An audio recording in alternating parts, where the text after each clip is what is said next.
Everyone, welcome to Gurukul. आज हम class 9 history chapter 3 पढ़ने जा रहे हैं which is Nazism and the rise of Hitler. ठीक है,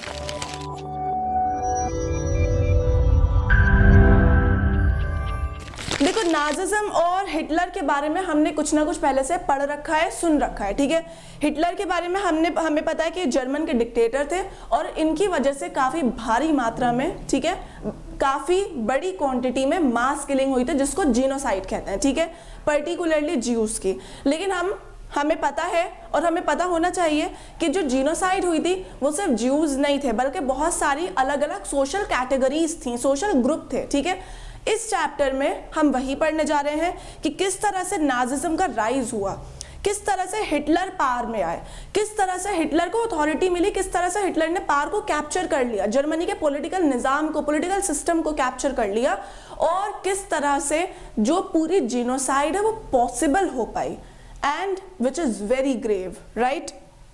ओके, इस चैप्टर में हम लोग जो ब्रॉडर टॉपिक्स कवर करने जा रहे हैं वो है बर्थ ऑफ वेमार रिपब्लिक। हम इसके बारे में पढ़ेंगे आगे कि क्या थी वेमार रिपब्लिक। ठीक है, फिर हिटलर्स राइज टू पावर, किस तरह से हिटलर पावर में आए, नाजी का क्या वर्ल्ड व्यू था, ओके, वो किस आइडियोलॉजी से दुनिया को देखते थे या फिर वो क्या चाहते थे। Then we have youth in Nazi history. ठीक है, या नाजी हिस्ट्री में देखो नाजी जो जर्मनी था, ठीक है, उसमें यूथ की बहुत अहमियत थी। अभी हम आगे जाके पढ़ेंगे कि क्यों, क्योंकि हिटलर को लगता था कि यूथ को अगर ट्रेन कर लिया या यूथ को अपने कंट्रोल में कर लिया तो आगे जाकर वही फ्यूचर बनाएंगे जर्मनी का, तो इसीलिए यूथ को कंट्रोल करना बहुत ज़रूरी है। तो इसीलिए जर्मनी में, नाजी के जर्मनी में यूथ की बहुत अहमियत थी, रोल था। समझ आया? तो यूथ इन नाजी जर्मनी पढ़ेंगे। Then we have ordinary people and the crime against humanity. देखो, क्राइम अगेंस्ट ह्यूमैनिटी की जब बात करते हैं तो ये बड़े ग्रेव क्राइम होते हैं। ठीक है, इनमें जीनोसाइड हो गया या फिर किलिंग वगैरह जो होते हैं, ठीक है, वो इसी में आते हैं, किसमें, क्राइम अगेंस्ट ह्यूमैनिटी में। तो ये जो जीनोसाइड हो गया, ठीक है, ज्यूज का जीनोसाइड या फिर और भी जो सोशल ग्रुप हैं जिनका जीनोसाइड हुआ जर्मनी में by Hitler and by Nazi, हम उसको पढ़ने जा रहे हैं इस चैप्टर में। चलिए सबसे पहले स्टार्ट करते हैं हेलमुथ की स्टोरी से। ठीक है, देखो हेलमुथ जो है वो एक 11 साल का बच्चा है। ठीक है, आपकी बुक में स्टार्ट होती है स्टोरी के 11 साल का बच्चा है, कौन, हेलमुथ, और 1945 में ये अपने पेरेंट्स को की कॉन्वर्जेशन को ओवरहर्ड कर लेता है, यानी सीक्रेटली सुन लेता है। ठीक है, छुपकर सुन लेता है। और उसके पेरेंट्स क्या डिस्कस कर रहे होते हैं, उसके पेरेंट्स डिस्कस कर रहे होते हैं कि whether it is the right time to kill the whole family और सिर्फ द फादर। ठीक है, तो फादर बोलते हैं कि क्या मैं अपनी वाइफ से बोलते हैं, यानी कि हेलमुथ की मदर से बोलते हैं कि क्या मैं सिर्फ अपने आप को शूट कर लूँ, सुसाइड कर लूँ, या फिर पूरे फैमिली को मर जाना चाहिए, पूरी फैमिली को किल कर देना चाहिए।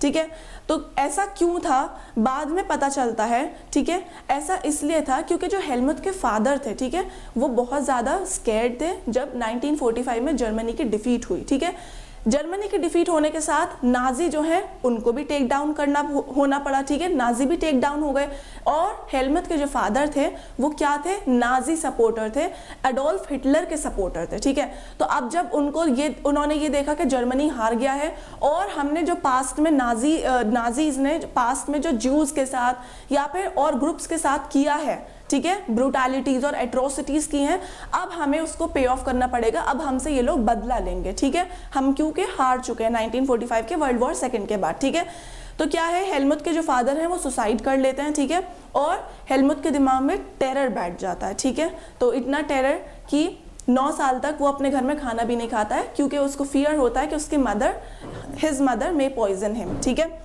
अब क्या है कि हमने ये स्टोरी तो देख ली, तो अब हमें ये समझना है कि ऐसा क्यों हुआ, what were the condition that led to this scenario. ठीक है, तो क्या है, हम नाजिज्म के बारे में सबसे पहले पढ़ते हैं। ठीक है, हमने देखा हेलमुथ के फादर नाजिज्म और एडोल्फ हिटलर के सपोर्टर थे। ठीक है, तो क्या था ये नाजिज्म, देखो नाजिज्म कोई एक पैक्ट नहीं था कि एक अग्रीमेंट का नाम है, नाजिज्म एक पूरे स्ट्रक्चर का नाम था, पूरे सिस्टम ऑफ आइडियाज का नाम था। ठीक है, अब इस सिस्टम ऑफ आइडियाज में बहुत सारे छोटे छोटे आइडियाज थे। ठीक है, जिनमें कुछ आइडियाज ये थे कि सिर्फ जो अपर रेसेस हैं, ठीक है, इन्होंने रेसेस में भी हायरार्की बना ली थी। रेसेस पता है ना, लाइक जर्मन रेस हो गई, ठीक है, काफ़ी सारी रेसेस होती हैं, ठीक है, एशियन रेसेस होती हैं, एक्सेट्रा। तो इन्होंने नाजीज ने रेसेस में भी हायरार्की बना रखी थी और इनका ये मानना था कि जो जर्मन रेस है वो सुपीरियर है, सुपीरियर, मोस्ट सुपीरियर है, ठीक है। अभी हम आगे जाके उसको डिटेल में पढ़ेंगे, लेकिन मैं आपको एक आइडिया दे रही हूँ कि सिस्टम ऑफ आइडियाज में ये इस तरह के आइडियाज इंक्लूडेड थे, ठीक है।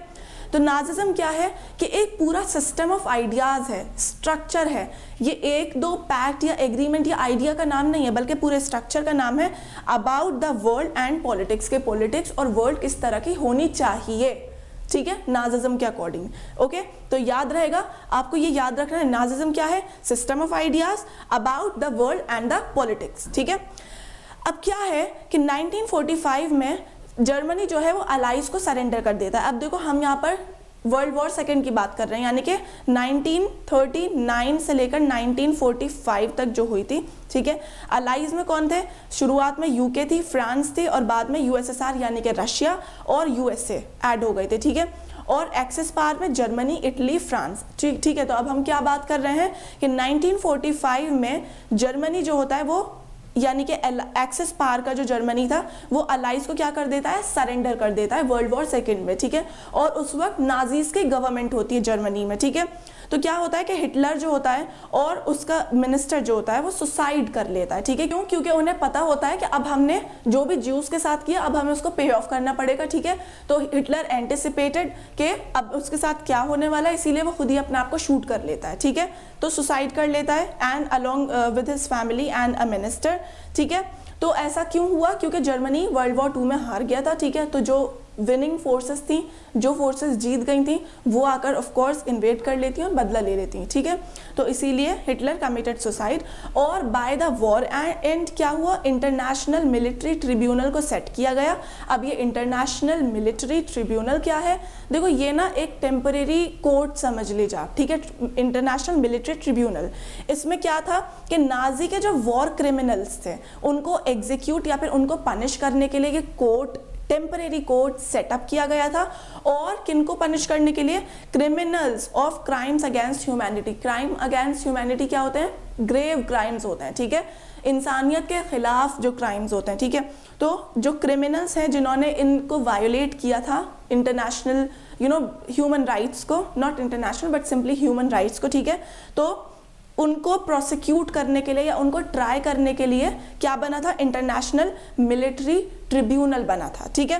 कहाँ बना था, न्यूरेमबर्ग में बना था, ठीक है। तो बच्चों याद रखना है, international military tribunal at the Nuremberg, समझ आ रहा है, ओके।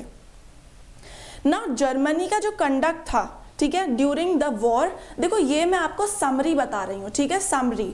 उसके बाद हम डिटेल में एक के बाद पूरा जो इवेंट थे या सीरीज ऑफ इवेंट थे उसको पढ़ेंगे, ठीक है।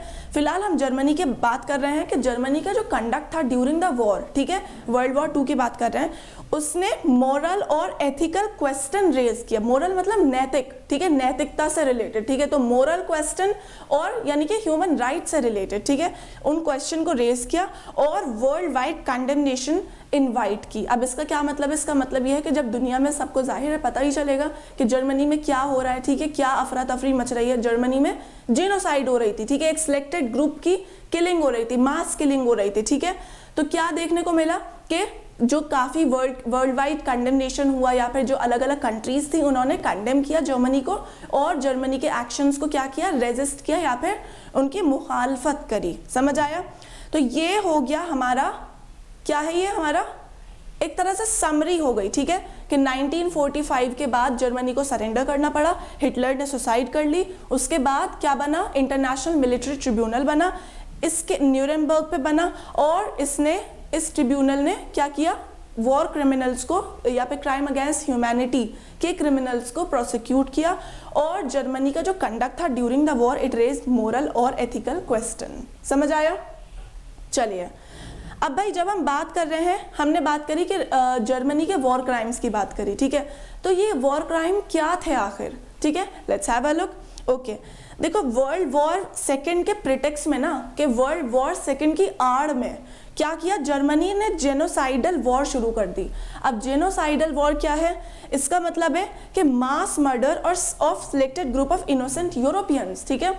हम अक्सर बात करते हैं कि जर्मनी ने हिटलर ने ज्यूज की जीनोसाइड करी, ठीक है, ज्यूज को मास किलिंग किया, ज्यूज को मारा, ठीक है।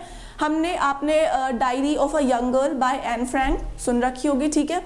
तो आपने, हो सकता है आपने पढ़ भी रखी हो, आपको उससे अंदाजा होगा, पता चलेगा कि किस तरह की कंडीशन थी। अगर आपने नहीं पढ़ रखी है तो आप जाकर पढ़ सकते हैं, ठीक है, diary of a young girl by Anne Frank. Okay, तो क्या था कि जीनोसाइडल वॉर जो थी, it was mass murder of selected group, और अक्सर जो परसीव किया जाता है कि it was only the Jews, no, अलग अलग ग्रुप्स थे, और वो अलग अलग ग्रुप्स कौन थे? ज्यूज, ठीक है। कितने? 6 मिलियन ज्यूज। सबसे ज्यादा जो डेथ हुई या फिर सबसे ज्यादा जो किलिंग हुई वो किन की हुई? ज्यूज की हुई, ठीक है। Jews as a social group 6 million यानी कि 60 लाख। समझ आया? ये क्या है? 2 लाख जिप्सीज, ठीक है, 1 मिलियन पॉलिश सिटीजन यानी कि पोलैंड के रहने वाले पॉलिश सिटीजन, ठीक है, 70,000 जर्मन जो कि मेंटली और फिजिकली डिसेबल्ड थे, ठीक है। अब देखो इसका क्या मतलब है कि जर्मनी में जो नाजीज थे, ठीक है, यहाँ पे हिटलर थे, वो क्या चाहते थे कि सिर्फ एक पर्टिकुलर ग्रुप जो कि फिजिकली और मेंटली बिल्कुल स्टेबल है, प्रॉपर है, ठीक है, सिर्फ वही एग्जिस्ट करें, बाकी सब लोगों को कोई राइट नहीं है एग्जिस्ट करने का, ठीक है। तो यही इसी आइडियोलॉजी से मोटिवेट होकर हिटलर ने जीनोसाइडल वॉर क्या करी? वेज कर दी, ठीक है। तो क्या है? 70,000 जर्मन जो कि मेंटली और फिजिकली डिसेबल्ड थे, ठीक है, और इनन्यूमरेबल पॉलिटिकल ओपोनेंट, जाहिर सी बात है कुछ ऐसे भी पॉलिटिकल ओपोनेंट होंगे जिन्होंने हिटलर की मुखालफत करी होगी या फिर हिटलर के एक्शंस की मुखालफत करी होगी, ठीक है, रेजिस्ट किया होगा, तो क्या है? कंडेम किया होगा। तो उस तरह के जो पॉलिटिकल ओपोनेंट्स थे, पॉलिटिकल लीडर्स थे, उनको भी क्या किया? एग्जीक्यूट कर दिया, किल कर दिया, मार दिया, ठीक है। तो ये जो न्यूरेमबर्ग ट्रिब्यूनल है, देखो अब क्या है कि न्यूरेमबर्ग ट्रिब्यूनल ने ओनली 11 नाजीज को डेथ सेंटेंस सुनाया, ठीक है, और हम इसको पहले ही पढ़ चुके हैं कि इंटरनेशनल मिलिट्री ट्रिब्यूनल की बात कर रहे हैं हम, जो कि न्यूरेमबर्ग में फॉर्म हुई थी, ठीक है। इसने सिर्फ 11 नाजीज को डेथ सेंटेंस दी, ठीक है। हालांकि हमें क्या देखने को मिला कि ये जो डेथ सेंटेंस है या फिर ये जो पनिशमेंट मिली इंटरनेशनल मिलिट्री ट्रिब्यूनल से, ये बहुत कम है in comparison to what Nazis and Hitler has done to Germany, ठीक है, and to the minority groups, these minority groups, okay, तो ये जो punishment है it fell short of what they have done, ठीक है। अब क्या है कि ये जो न्यूरेमबर्ग ट्रिब्यूनल है, ठीक है, इसने सिर्फ 11 नाजीज को डेथ सेंटेंस सुनाया, ठीक है। तो हमें क्या देखने को मिला कि जो नाजी ने किया, ठीक है, जर्मनी को या फिर जर्मनी में माइनॉरिटीज को या फिर इन ग्रुप्स के साथ जो किया, उसके कंपैरिजन में जो इन्हें पनिशमेंट मिली वो तो बहुत कम थी, ठीक है। सिर्फ 11 नाजीज को डेथ सेंटेंस मिला, हालांकि बहुत सारे लोग इन्वॉल्व थे, ठीक है। इसके बाद हमें नोटिस करने को मिलेगा कि जर्मनी में जो नाजीज का राइज हुआ, ठीक है, वो कहीं ना कहीं वर्ल्ड वॉर 1 का उसमें हाथ था, ठीक है, वर्ल्ड वॉर 1 से लोग इम्पैक्टेड थे, ठीक है। तो क्या है? It was felt that the rise of Nazi Germany could be partly trace back to the German experience of the end of world war 1, ठीक है। अब क्या है? वर्ल्ड वॉर 1 में भी जर्मनी हारा था, ठीक है, सेकेंड में भी जर्मनी हारा था, ठीक है, जिस भी अलायंसेस का पार्ट था जर्मनी, ठीक है। तो जब जर्मनी हार गया, ठीक है, तो क्या देखने को मिला कि जो जर्मनी के एक्सपीरियंस रहे हैं, हिस्टोरिकल एक्सपीरियंस, यहाँ पे वर्ल्ड वॉर 1 के एंड के एक्सपीरियंस, उनका काफी हाथ है नाजी और हिटलर के राइज में। किस तरह से ये लोग पार में आए, सत्ता में आए, उसका जर्मनी की हिस्ट्री से रिलेशन है। समझ आया? ठीक है। अब क्या है, ये जो ग्रुप्स थे, ठीक है, इनके लिए कंसंट्रेशन कैंप बाकायदा बनाए गए थे, ठीक है। कंसंट्रेशन कैंप मतलब वहां पर इन लोगों को किल कर दिया जाता, ठीक है। They were the killing centres, ठीक है। फॉर एग्जाम्पल ऑशविट्ज किलिंग सेंटर, ठीक है। तो कई सारे क्या थे, किलिंग सेंटर्स बनाए थे टू किल दीज ग्रुप्स, ठीक है, ज्यूज, जिप्सीज, पॉलिश सिटीजन, ठीक है, और पॉलिटिकल ओपोनेंट एटसेट्रा। चलिए अब हम देखते हैं the birth of Weimar Republic, हमारा फर्स्ट टॉपिक। ओके, अब देखो इसमें हमें क्या देखने को मिलेगा कि जो जर्मनी है अर्ली 20th सेंचुरी में, जर्मनी काफी पावरफुल एम्पायर था, ठीक है, जर्मनी के पास पावर थी, और जर्मनी ने ऑस्ट्रियन एम्पायर के साथ मिलकर वर्ल्ड वॉर 1 फाइट की थी। किसके अगेंस्ट? एलीज के अगेंस्ट। समझ आया?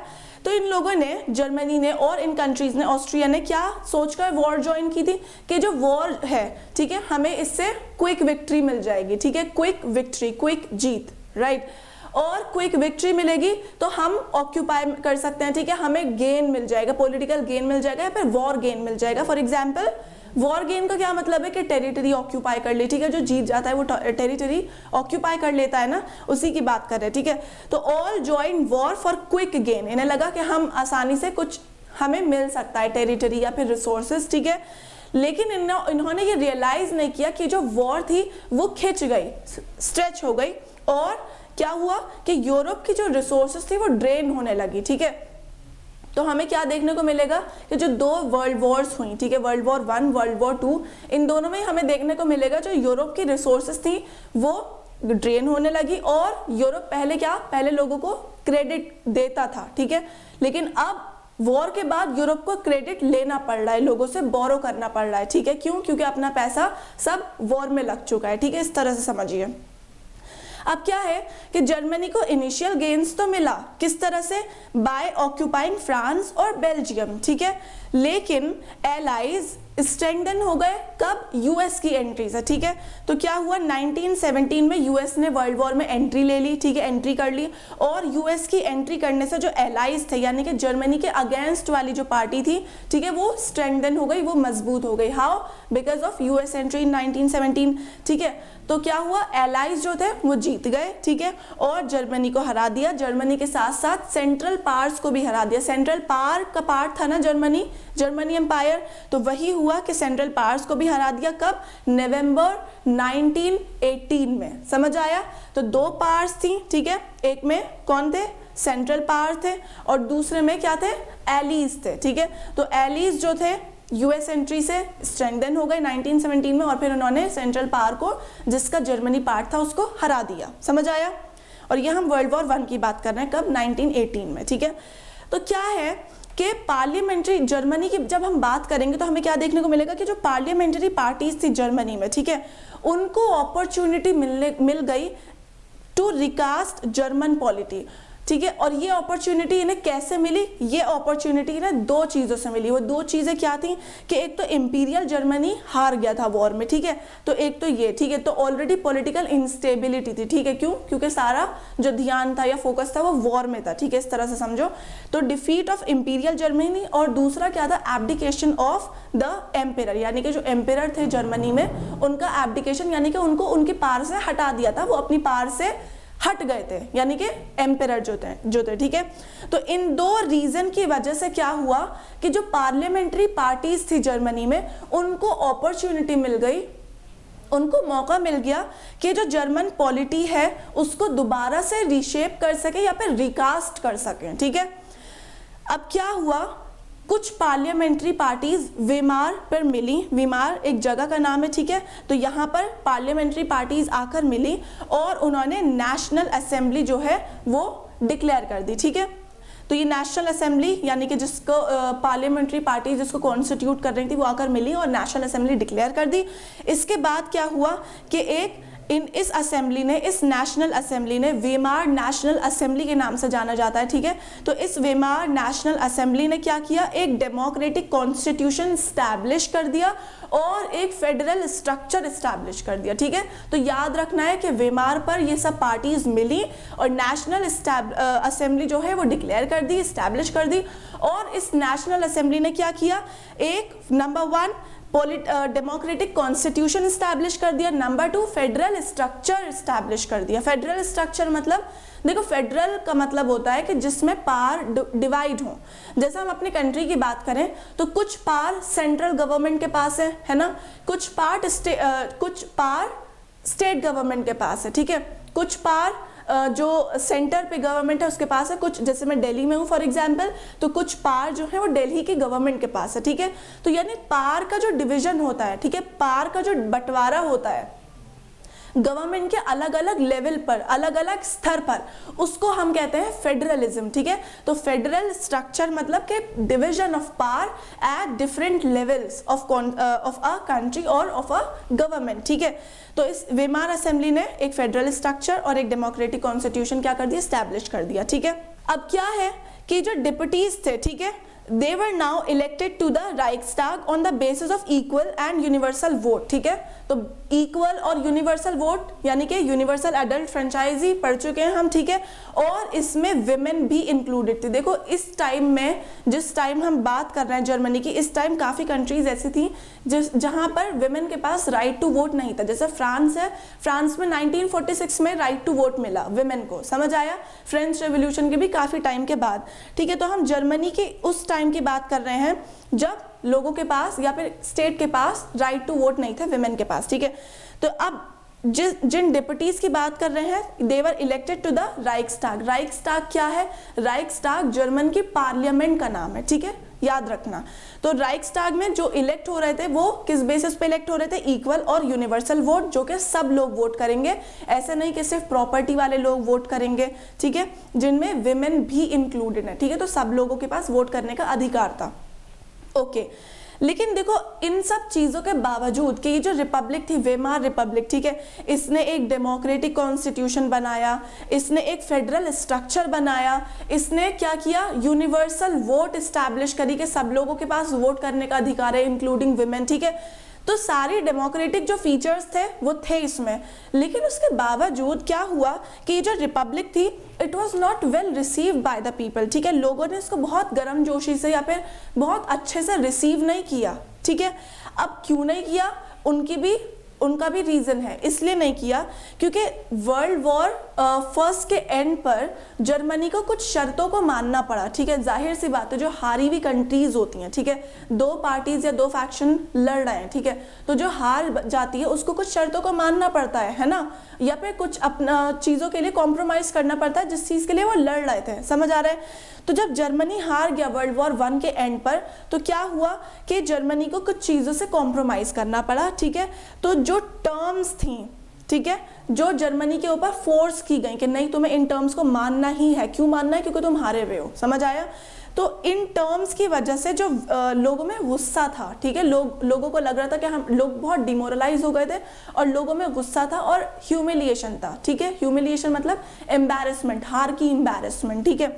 तो क्या है, इन रीजन की वजह से जो रिपब्लिक थी, वेमार रिपब्लिक, इसको लोगों ने बहुत गर्मजोशी से एक्सेप्ट नहीं किया या फिर क्या बोल सकते हैं, रिसीव नहीं किया, समझ आया।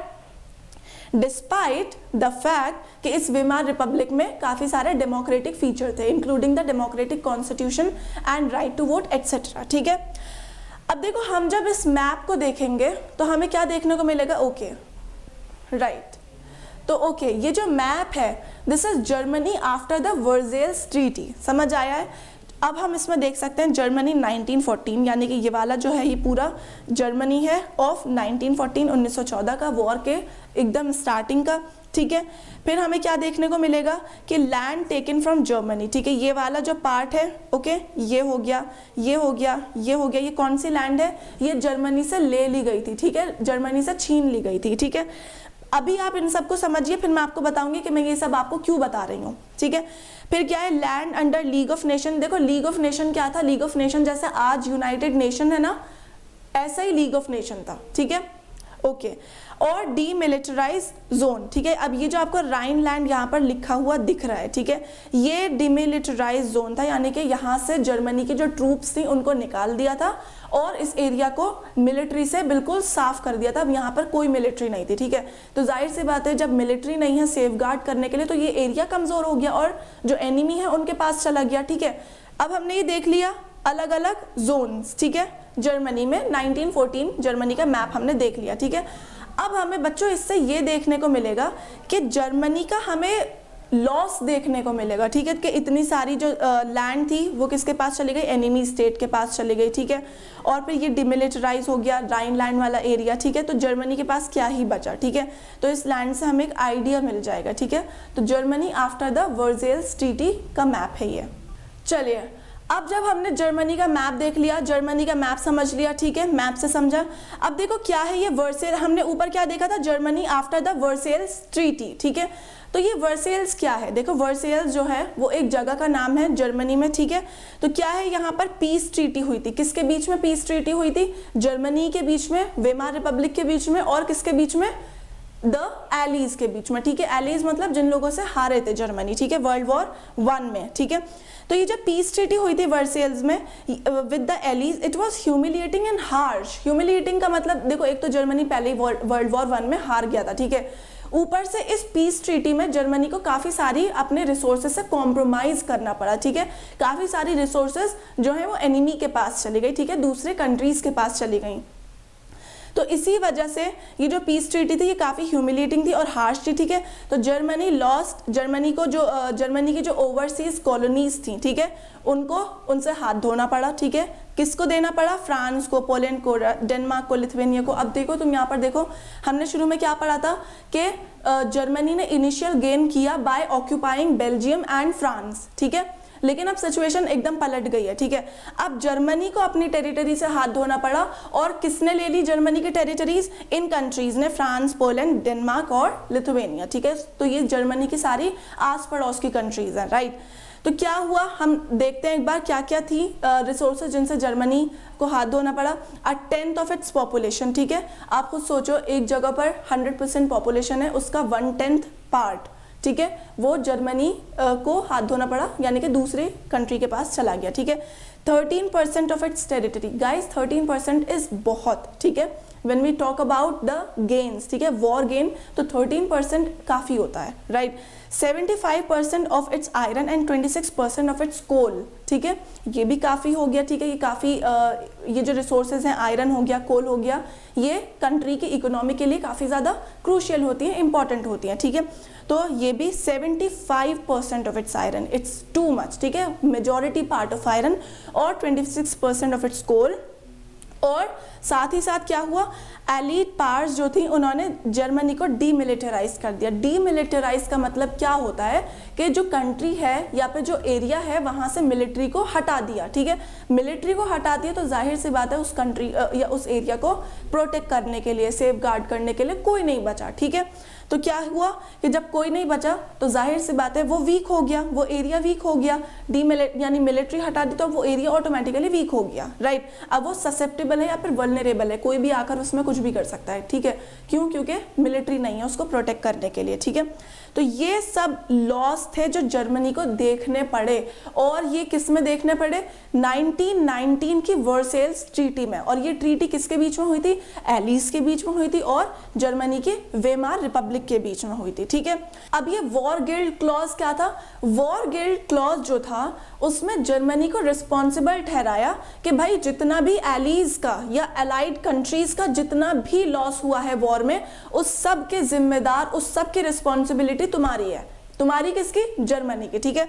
तो जर्मनी को क्या बोला कि जितने भी ये लॉस हुआ है हमारा, ठीक है, एलीड कंट्रीज ने जितना भी ये लॉस हुआ है ये सब तुम्हारी रिस्पॉन्सिबिलिटी है, तुम्हारी वजह से हमारा लॉस हुआ है, और अब हमें उसको कंपनसेट करो। और जर्मनी को कंपनसेट करना पड़ा। क्यों करना पड़ा? क्योंकि जर्मनी हारा हुआ था, ठीक है, वर्ल्ड वॉर 1 में, ठीक है। तो ये वॉर गिल्ट क्लॉज समझ आ गया कि वॉर का जितना भी गिल्ट है वो सारा का सारा जर्मनी के ऊपर है। सारा नुकसान जो भी हुआ है एलीड कंट्रीज को जर्मनी की वजह से हुआ है, ठीक है।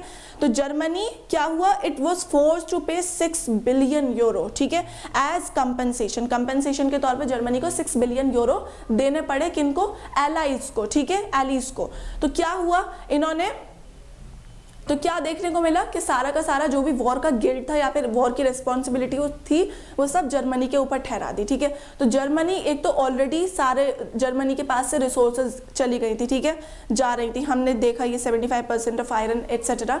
उसके साथ साथ 6 बिलियन यूरो यानी कि इतना बड़ा अमाउंट, ठीक है, तो वो भी एज कंपनसेशन जर्मनी को देना पड़ा। किसको? एलीज को, ठीक है। अब देखो क्या है कि जो अलाइड आर्मीज थी, ठीक है, they also occupied resource rich Rhineland for much of the 1920s, ठीक है। कुछ टाइम तक जो अलाइड आर्मीज थी उन्होंने जो राइनलैंड था उसको भी ऑक्यूपाई कर लिया, ठीक है। आप यहाँ पे जर्मनी के लॉस को एसेस करिए, ठीक है। एक तो ये सब चीज़ें तो थी ही थी, साथ में ये राइनलैंड जो था ये जर्मनी का रिसोर्स रिच रीजन है, यानी कि यहाँ पे काफ़ी ज़्यादा जर्मनी के रिसोर्सेज हैं, ठीक है।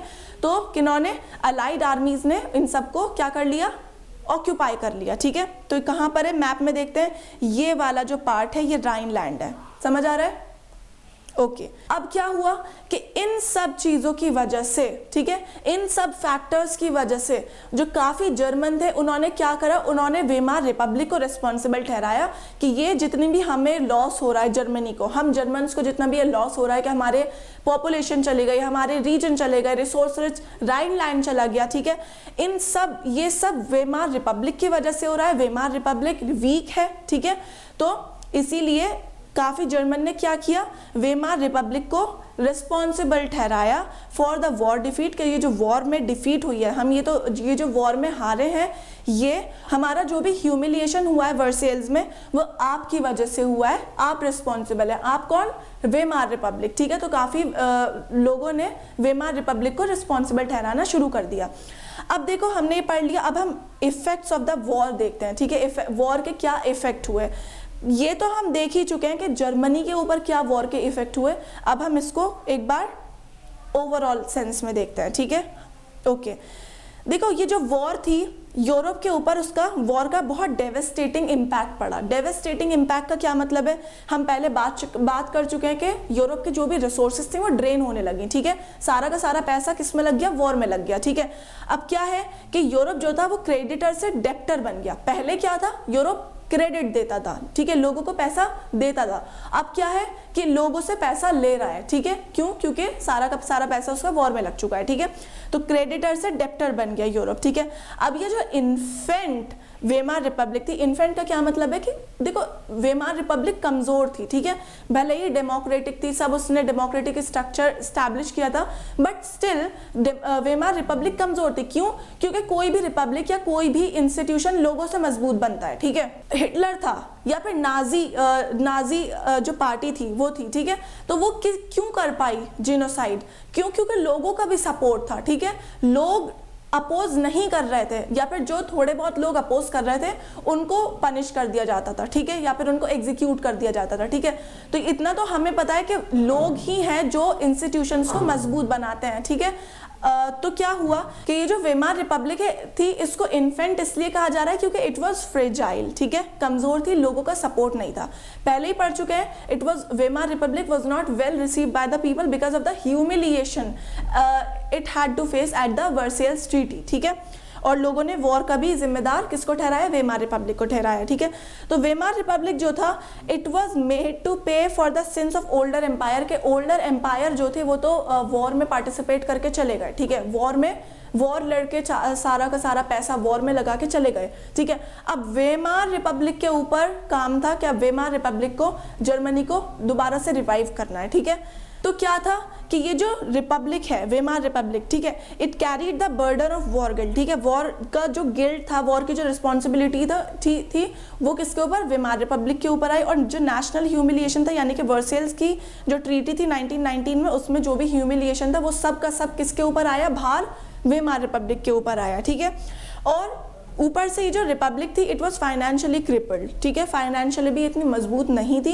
क्यों, क्योंकि इसको 6 बिलियन कॉम्पनसेशन में जो पे करना पड़ा था, ठीक है, तो इतना बड़ा अमाउंट में पैसा पे करना पड़ा, तो जाहिर सी बात है खुद के पास क्या ही बचेगा फाइनेंसेस के नाम पर, ठीक है। तो ये प्रॉब्लम्स थी रिपब्लिक के साथ, ठीक है। पहला क्या था, एक तो इसके ऊपर रिस्पॉन्सिबिलिटी डाल दी कि तुम्हारी वजह से डिफीट हुई है, तुम्हारी वजह से जर्मनी की ह्यूमिलिएशन हुई है, इंसल्ट हुई है, ठीक है। और दूसरा, इसके पास इतने फाइनेंसेस भी नहीं थे रिपब्लिक के पास, ठीक है, कि जर्मनी को चला सके। क्यों, क्योंकि एक बहुत बड़े अमाउंट में कंपनसेशन पे करना पड़ा एलीज को, ठीक है, 6 बिलियन यूरो हम ऊपर पढ़ चुके हैं।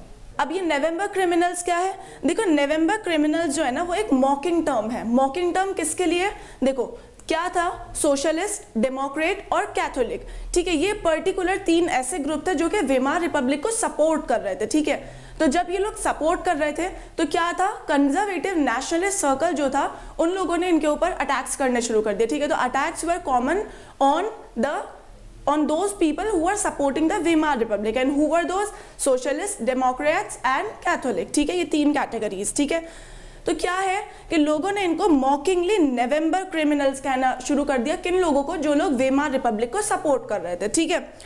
अब बच्चों यहाँ पर ना आपको माइंडसेट के ऊपर ध्यान देना है कि लोगों का क्या माइंडसेट था, ठीक है, लोगों का क्या थॉट प्रोसेस चल रहा था, ठीक है।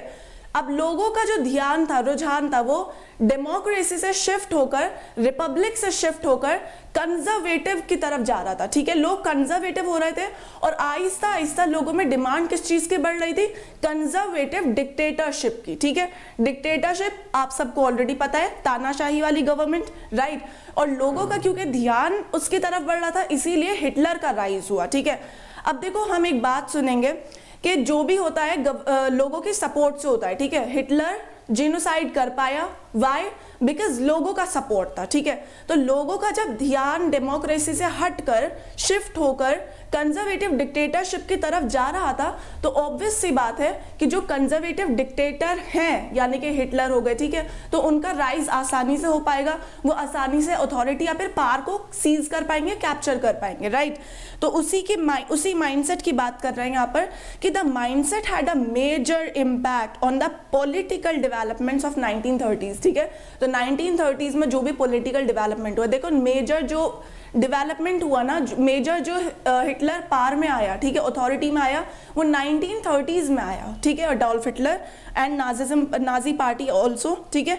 तो ये जो पॉलिटिकल डेवलपमेंट हुए 1930s में और 1930s के बाद, इसका काफी हद तक लेना देना था इस माइंडसेट से जो कि अब बन रहा था लोगों में, ठीक है। माइंडसेट कौन सा, कि लोग जो शिफ्ट हो रहे थे डेमोक्रेसी से, वेमार रिपब्लिक से लोगों का ध्यान हटकर, डेमोक्रेसी से ध्यान हटकर कंजर्वेटिव डिक्टेटरशिप की तरफ। और ये भी हम समझ चुके हैं कि कंजर्वेटिव डिक्टेटर क्यों चाह रहे थे लोग, क्योंकि उन्हें लग रहा था कि डेमोक्रेसी की वजह से ही जो इंसल्ट हुई है वर्साइल्स ट्रीटी में और किसमें, वर्ल्ड वॉर 1 में जो डिफीट हुई है, वो डेमोक्रेसी की वजह से होती है। और डेमोक्रेसी कमजोर फॉर्म ऑफ गवर्नमेंट है, right, weak form of government है, ठीक है। चलिए अब क्या है कि वर्ल्ड वॉर 1 हुई। अब वर्ल्ड वॉर 1 का डीप इम्प्रिंट हुआ किस पर, यूरोपियन सोसाइटी पर और यूरोप की पॉलिटी पर, ठीक है। सोसाइटी और पॉलिटी, दो चीजें याद रखनी है। वर्ल्ड वॉर 1 का डीप इम्पैक्ट हुआ फाइनेंशियली, तो हमें पता ही है हुआ, ठीक है। यूरोप क्रेडिटर से डेप्टर बन गया, ठीक है। तो यहाँ पर क्या है कि सोसाइटी और पॉलिटिक्स दोनों चीजों पर बड़ा डीप इम्पैक्ट हुआ, किसका, वर्ल्ड वॉर 1 का, ठीक है। क्या इम्पैक्ट था कि सोल्जर्स जो थे, they came to be placed above the citizen, ठीक है। सोल्जर्स को ज्यादा क्या मिलने लगा, फौकियत मिलने लगी, ठीक है। सोल्जर्स को ज्यादा सिटीजन से ऊपर रखा जाने लगा हायरार्की में। और पॉलिटिशियन और पब्लिसिस्ट जो थे, उन्होंने किस पर स्ट्रेस दिया कि men are required to be aggressive, strong and masculine. Why, क्योंकि लोग वॉर के ट्रांस में थे, ठीक है, लोग वॉर के नशे में थे, ठीक है। तो वॉर चल रही थी, वर्ल्ड वॉर 1, उसी का पूरा बैकग्राउंड, उसी का सीन चल रहा था, ठीक है। तो क्या है कि एग्रेसिव पॉलिटिशियन और पब्लिसिस्ट जो थे, दे लेड स्ट्रेस कि men are required to be aggressive, strong and masculine, right. तो मीडिया, हम मीडिया की बात करते हैं। देखो मीडिया हमें ऑलरेडी पता है कि एक बहुत इंपॉर्टेंट फैक्टर है डेमोक्रेसी में, या फिर not only democracy but in a country, ठीक है। क्या चल रहा है, मीडिया के जरिए लोगों को पहुंचता है, ठीक है। तो मीडिया जो थी, it glorified the trench life. Trench life का क्या मतलब है कि ट्रेंच, हमें ऑलरेडी पता है कि जो वर्ल्ड वॉर 1 थी, वर्ल्ड वॉर 2 थी, ठीक है, वो ट्रेंचेस से लड़ी गई, ठीक है। खाई, ट्रेंच का मतलब खाई, राइट। तो क्या है कि मीडिया ने बहुत ग्लोरीफाई किया, ठीक है, सोल्जर्स की लाइफ को और किसको, ट्रेंच लाइफ को, ठीक है। जनरली यही होता है कि ग्लोरीफाई करते हैं, बट असल में जो सोल्जर्स की लाइफ होती है, that is very different from what is shown on the main stream media और TV screens, right, isn't it, okay, ठीक है। तो मीडिया ग्लोरीफाइड ट्रेंच लाइफ, लेकिन ट्रुथ क्या था, हकीकत क्या थी, ट्रुथ ये था कि जो सोल्जर्स थे वो काफी मिजरेबल और कंटिन्यूअस सफरिंग में थे, ठीक है। मिजरेबल लाइफ गुजार रहे थे, ठीक है, ट्रेंचेस में बॉडीज सड़ जाती थी, ठीक है। और क्या है, आपकी बुक में लिखा है, they were fed on the rats, okay, corpses of rat, ठीक है। तो क्या है कि बहुत ज्यादा मिजरेबल लाइफ थी वर्ल्ड वॉर 1 के सोल्जर्स की, ठीक है, और काफी सफरिंग्स देखने को मिली, समझ आ रहा है, ओके। तो क्या है, हमने ये एक जनरल सा ओवरव्यू देख लिया, ठीक है, कंडीशन का। अब क्या है कि एग्रेसिव वॉर प्रोपेगेंडा, अब भाई इसका क्या मतलब है, aggressive war propaganda and national honour, ठीक है, याद रखना। एक तो क्या है, 1 first term and national honour second term, ठीक है, अपनी नेशनलिज्म जो होता है, ठीक है। तो ये जो अपने नेशन के साथ ऑब्सेशन होता है, that is what we call nationalism, ठीक है। एंड नेशनल ऑनर और फर्स्ट वाला कि एग्रेसिव वॉर प्रोपेगेंडा, ठीक है। तो ये दोनों जो हैं, दे बिकेम वोग, ठीक है, ये वोग में आ गई, चलन में आ गई, और लोग काफ़ी इन दोनों आइडियाज़ के सराउंड डिस्कशंस करने लगे। लोगों का जो माइंडसेट था, ओपिनियन था, वो इन दोनों के सराउंड घूमने लगा, ठीक है। तो क्या है, जनरल लोगों में क्या था, became common in public sphere. General लोगों में क्या आइडियाज बिल्ट हो रहे थे, एक तो एग्रेसिव वॉर प्रोपेगेंडा और नेशनल ऑनर, ठीक है। तो ये इम्पैक्ट जर्मनी के ऊपर पड़ा वर्ल्ड वॉर 1 की वजह से, ठीक है, वर्ल्ड वॉर 1 की हार की वजह से, जर्मनी की हार की वजह से, राइट। तो क्या है, आहिस्ता आहिस्ता हम ऑलरेडी बात कर चुके हैं कि डेमोक्रेसी से शिफ्ट होकर लोगों का ध्यान कंजर्वेटिव डिक्टेटरशिप की तरफ जाने लगा, ठीक है। और इसी की वजह से हिटलर और नाजी का राइज हुआ, नाजी पार्टी का, राइट। तो क्या है कि popular support grew for conservative dictatorship, ठीक है, क्योंकि उन्हें लगता था कि conservative dictatorship strict form of government है और इनसे हमारी जो इंसल्ट हुई है वर्ल्ड वॉर 1 में या फिर वेमार रिपब्लिक की वजह से, वो हम वापस गेन कर सकते हैं कंजर्वेटिव डिक्टेटरशिप से, ठीक है। तो क्या है कि हम ऑलरेडी पढ़ चुके हैं कि Weimar republic was in infant stage, ठीक है, तो it was not well receive by the people, right. तो क्या है कि डेमोक्रेसी जो थी, इट वाज यंग और फ्रेजाइल आइडिया, ठीक है, यंग थी, लोगों में इतना ज़्यादा डेमोक्रेसी के प्रति अंडरस्टैंडिंग नहीं थी, ठीक है, और फ्रेजाइल आइडिया यानी कि कमज़ोर आइडिया था डेमोक्रेसी, ठीक है, इतना स्ट्रॉन्ग होल्ड नहीं था डेमोक्रेसी का, राइट।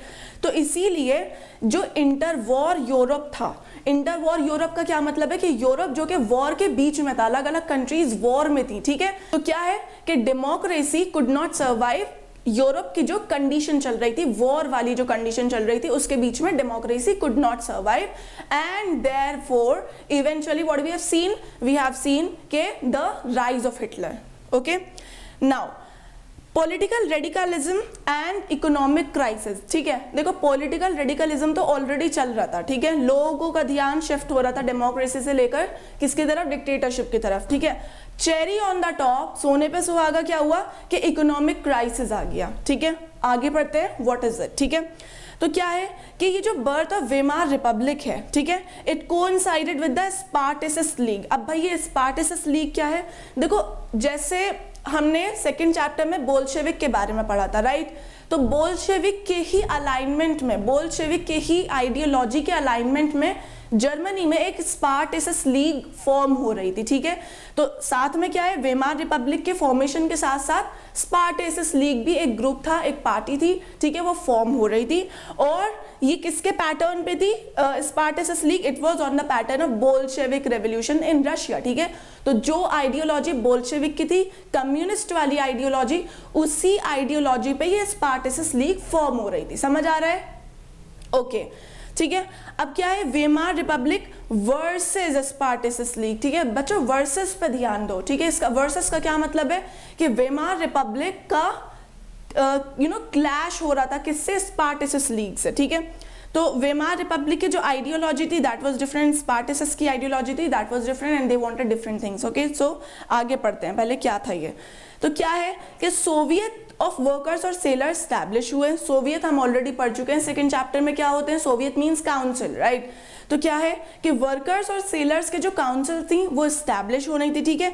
पॉलिटिकल एटमॉस्फेयर जो था बर्लिन में, यानी कि जर्मन की कैपिटल में, ठीक है, उसमें क्या था कि लोग सोवियत स्टाइल की गवर्नमेंट मांग कर रहे थे।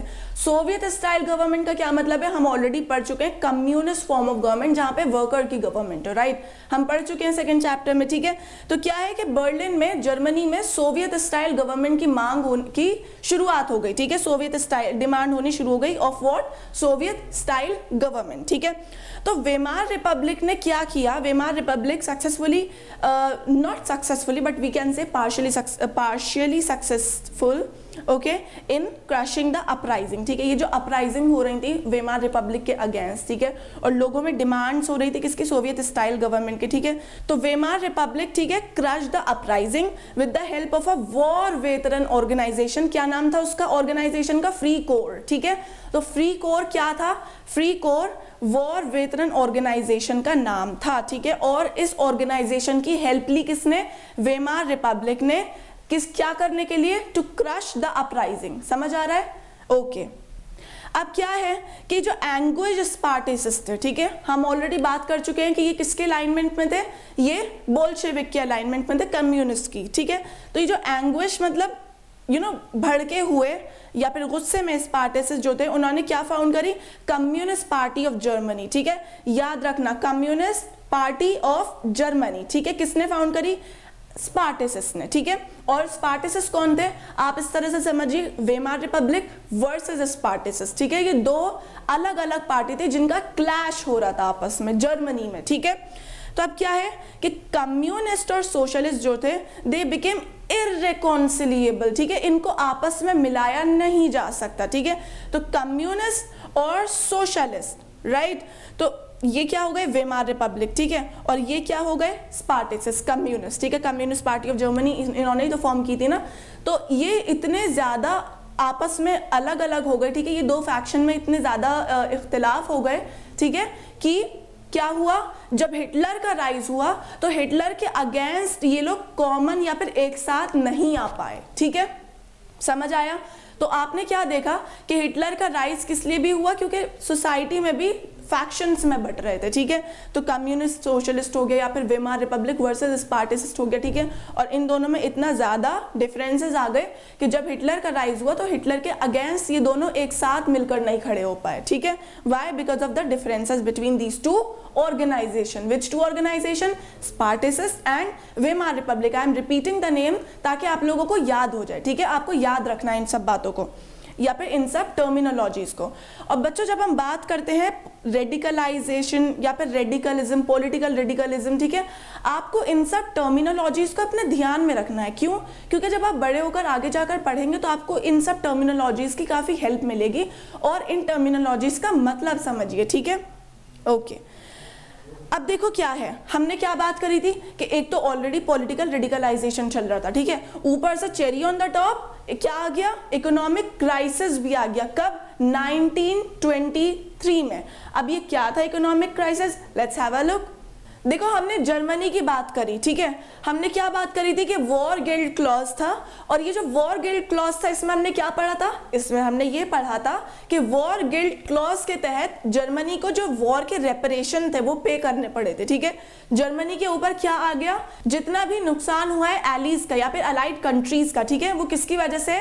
वो जर्मनी की वजह से, ठीक है। तो वॉर की जो रिस्पॉन्सिबिलिटी है या फिर वॉर का जो गिल्ट है वो सारा का सारा किसके ऊपर आ गया? जर्मनी के ऊपर, ठीक है। और जर्मनी को 6 बिलियन यूरो पे करने पड़े, ठीक है, किसके लिए? वॉर की रिस्पॉन्सिबिलिटी के लिए या फिर वॉर में जो भी नुकसान हुआ है, ठीक है। और ये जर्मनी को क्यों मानना पड़ा? क्योंकि जर्मनी हारा हुआ था, ठीक है। तो that was also one reason के लोग बहुत ज्यादा गुस्सा हो गए थे वेमार रिपब्लिक से, ठीक है।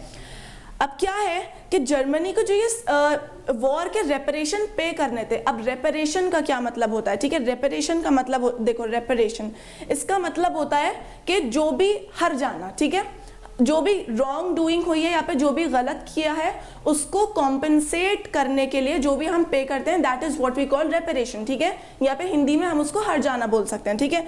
तो जर्मनी जो वॉर फाइट करी थी, ठीक है, वर्ल्ड वॉर, वो उसने लोन लेकर फाइट की थी, ठीक है। अब जर्मनी को जो रेपरेशन थे उनको किस में पे करना था? गोल्ड की फॉर्म में पे करना था, ठीक है, गोल्ड की फॉर्म में। तो क्या है, जब जर्मनी को गोल्ड की फॉर्म में पे करना पड़ा तो जर्मनी के जो गोल्ड रिजर्व थे वो क्या हो गए? डिप्लीट हो गए, खत्म होने लगे, ठीक है, और तेजी से खत्म होने लगे, ठीक है। अब देखो रिसोर्सेज जो थी वो तो पहले से ही स्कार्स थी, पहले से ही कम थी, ठीक है, कि जर्मनी ने लोन ले लेकर फाइट लड़ी, ठीक है। इसके अलावा पहले से ही रिसोर्सेज कम थी, ऊपर से फिर जो ऑलरेडी थी रिसोर्सेज वो भी जर्मनी को वॉर रेपरेशन में देनी पड़ी, ठीक है। इससे क्या हुआ? रिसोर्सेज एकदम ही खाली हो गई, ठीक है। तो क्या हुआ? 1923 में जर्मनी रिफ्यूज टू पे, ठीक है, पे करने से मना कर दिया, और फ्रेंच आर्मीज ने या पे फ्रांस ने क्या किया?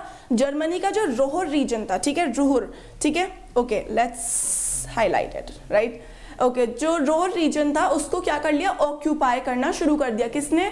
फ्रांस ने, ठीक है। अब भाई what is so special about this Ruhr reason?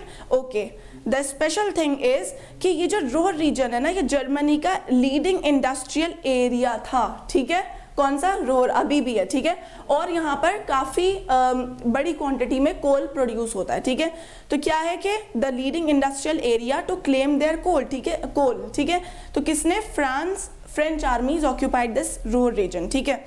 अब क्या हुआ? और ये हम 1923 की बात कर रहे हैं, ठीक है, आपको इन चीज़ों को याद रखना है, ठीक है। 1923 ओके, अब देखो क्या हुआ, अब फ्रेंच आर्मीज ने, ठीक है, रोर रीजन को ऑक्यूपाई कर लिया, ठीक है।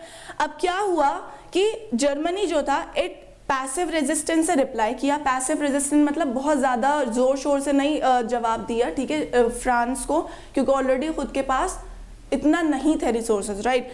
और क्या है कि अपना जो भी फाइनेंशियल डेफिसिट हो रहा था, ठीक है, जो भी इकोनॉमिक क्राइसिस हो रहे थे, तो इन्होंने क्या किया जर्मनी ने कि बहुत सारे पेपर करेंसी छापनी शुरू कर दी, ठीक है, पेपर नोट्स छापने शुरू कर दिया। अब बच्चों आपने अक्सर सोचा होगा कि अगर हमारी कंट्री में क्या हो रहा है, इकोनॉमिक प्रॉब्लम्स आ रही हैं, ठीक है, हमारे पास इकोनॉमिक डेफिसिट आ रहा है, तो गवर्नमेंट बहुत सारे नोट क्यों नहीं छाप लेती, नोट बहुत सारे प्रिंट क्यों नहीं कर लेती।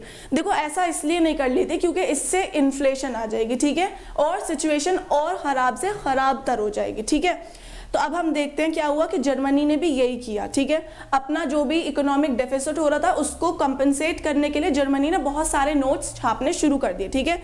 तो क्या है, printed paper money recklessly, carelessly, ठीक है। तो वैल्यू ऑफ जर्मन मार्क क्या था, गिर गई, ठीक है, जब बहुत सारे पेपर नोट छापे किसने, जर्मनी ने। तो क्या है कि जो जर्मन मार्क की वैल्यू थी, अब ये मार्क क्या है, मार्क जो है वो जर्मनी की करेंसी का नाम था, ठीक है, अब तो यूरो हो गया, ओके, लेकिन पहले जर्मनी की करेंसी का नाम मार्क था, ठीक है। तो क्या है कि जो वैल्यू थी जर्मन मार्क की, जर्मन की करेंसी की, वो गिरने लगी, ठीक है। अब वो गिरी तो क्या हुआ, वैल्यू ऑफ मार्क जो थी वो कोलैप्स हो गई, ठीक है, और जो प्राइसेस थे गुड्स के वो बहुत ज़्यादा बढ़ गए, ठीक है। तो क्या है, अगर हम यूएस डॉलर के कंपैरिजन में देखें, और यूएस के कंपैरिजन में ही देखते हैं, ठीक है, $1 कितने INR हुआ या फिर $1 कितने रियाल हुआ, एटसेट्रा, ठीक है। तो अप्रैल में अगर हम देखें किसमें, 1923 में, तो 24,000 $1 is equal to 24,000 German mark, ठीक है, और ये फिगर ट्रिलियंस में चली गई। Can you even imagine guys. तो व्हाट हैपेंड, दिसंबर की अगर हम बात करें, अप्रैल से दिसंबर तक, तो क्या हुआ, डॉलर की वैल्यू कितनी थी, 9,88 lakh mark. So this is काफ़ी ज़्यादा ख़राब सिचुएशन हो गई थी, ठीक है। तो ये सिचुएशन कहाँ चली गई, ट्रिलियंस में चली गई। जब इतनी ख़राब सिचुएशन हो गई, इतनी ज़्यादा गिर गई इकोनॉमी, तो क्या हुआ कि जो वैल्यू थी मार्क की, इट कोलैप्स्ड, ओके, और प्राइसेस जो थे गुड्स के वो बहुत ज़्यादा हो गए, ठीक है। इस सिचुएशन को हम कहते हैं हाइपर इन्फ्लेशन, ठीक है। तो जर्मनी में हाइपर इन्फ्लेशन देखने को मिला। हाइपर इन्फ्लेशन कौन सी सिचुएशन होती है, देखो नाम से समझो, ठीक है, हाइपर का मतलब बहुत ज़्यादा, इन्फ्लेशन का मतलब महंगाई, ठीक है। तो हाइपर इन्फ्लेशन काफ़ी ज़्यादा महंगाई हो गई, ठीक है, and it is a situation where prices rise phenomenally high. तो आपको मैं अब एक पिक्चर दिखाती हूँ, इंटरेस्टिंग से पिक्चर, ओके। अगर आपको किसी को स्क्रीनशॉट लेना है तो you can take for the purpose of your notes, okay, all right, okay. अब क्या है कि इवेंचुअली जब इतनी ज़्यादा ख़राब सिचुएशन हो गई, ठीक है, इतनी ज़्यादा इकोनॉमी गिर गई जर्मनी में, तो फिर किसने हेल्प की, ओके, अमेरिकन्स हेल्प, ठीक है, अमेरिकन्स की तरफ से हेल्प आई। अमेरिकन्स एक्चुअली इंटरवीन्ड, ठीक है, और अमेरिकन ने क्या किया, bail Germany out of the crisis, ठीक है। तो जर्मनी को क्राइसिस से निकाला, कैसे निकाला, किस चीज़ के जरिए निकाला, इट वाज द डाविस प्लान, ठीक है।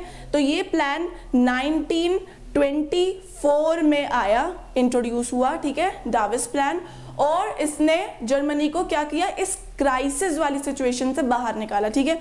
बेसिकली इस प्लान में क्या हुआ, डाविस प्लान में, कि जो जर्मनी को रेपरेशंस देने थे, ठीक है, गोल्ड की फॉर्म में या फिर जैसे भी जर्मनी को रेपरेशन देने थे उसको ईज आउट कर दिया, ठीक है।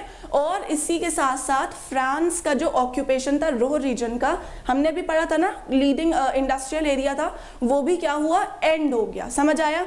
तो ये जो प्लान था Dawes plan, it finally help Germany to get out of this economic crisis, ठीक है। And who help Germany to get out of the crisis, America, right. तो याद रहेगा डाविस प्लान, याद रखना है, ठीक है। तो क्या है कि लोगों की, जर्मन्स की इमेजेस काफ़ी ज़्यादा वायरल काइंड ऑफ हो गई। वायरल मीन्स कि अगर ब्रेड खरीदने जा रहे हैं तो एक बास्केट में पूरा करेंसी नोट्स भरे हुए हैं, ठीक है, तो इतना इतना सारा करेंसी लेकर सिर्फ ब्रेड खरीदने जा रहे हैं, ठीक है। तो ये होती है बहुत ज़्यादा सिचुएशन, और ये आपको काफ़ी ज़्यादा कंट्रीज़ में भी देखने को मिलेगी इस तरह की सिचुएशन, ठीक है। तो क्या है कि at a point of time एक सिंगल ब्रेड कॉस्ट 4.6 मिलियन, ठीक है, 4.6 मिलियन मार्क, ठीक है, व्हेन ड्यूरिंग हाइपर इन्फ्लेशन के दौरान, ठीक है। तो आप इस सिचुएशन को समझ सकते हैं इस तरह से। Okay, so next part is the years of depression, ठीक है। अब देखो हमने क्या देखा कि जब हम जर्मनी की बात कर रहे थे तो जर्मनी में इकोनॉमिक क्राइसिस आया, ठीक है। इकोनॉमिक क्राइसिस के बाद जर्मनी की इकोनॉमी और जर्मनी का जो मार्क था, ठीक है, जर्मनी की करेंसी वो बिल्कुल क्रैश हो गई, कोलैप्स हो गई, ठीक है। उसके बाद Americans intervened and Americans help, ठीक है, with the help of Davis plan, और ये 1924 में क्या हुआ था, इंट्रोड्यूस हुआ था, ठीक है, 1924।